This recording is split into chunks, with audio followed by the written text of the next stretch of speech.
Κατσαβής για τον Μαυρογεννίδη. Δεν μπορεί να βρει τον Γκαρσία. Νικολόπουλος. Ραγκουέλ για τον Γκαρσία. Νικολόπουλος, ωραία για τον χορό. Κλείνεται αυτός από τον Κατσιαρό. Πέφτει κάτω, πέναλτι. Δίνει ο Αργυρόπουλος στο 52 και κίτρινη κάρτα στον Κατσιαρό, ο οποίος διαμαρτύρεται. Βλέπουμε ξανά την προσπάθεια του Χλωρού. Βάζει το πόδι του εκεί ο Κατσιαρός. Δεν βρίσκει την μπάλα, αλλά δεν βρίσκει και τον Χλωρό νομίζω, ο οποίος με εντυπωσιακό τρόπο πέφτει. Και έχω την εντύπωση, βλέποντας ξανά τη φάση, ότι ξεγελάει τον Αργυρόπουλο. Του δείχνει αμέσως στο σημείο του πέναλτι.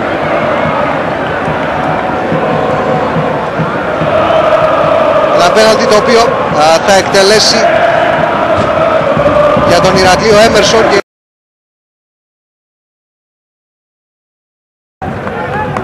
για την Λάρισα.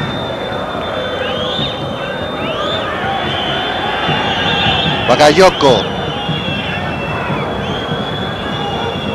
Τις κόντρες η μπάλα στον Κόσλεϊ, ο οποίος πέφτει εκεί, λέει να συνεχιστεί ο Αργυρόπουλος στο παιχνίδι.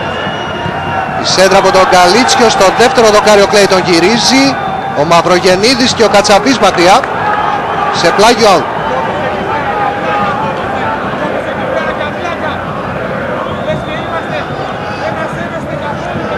Κλέιτον.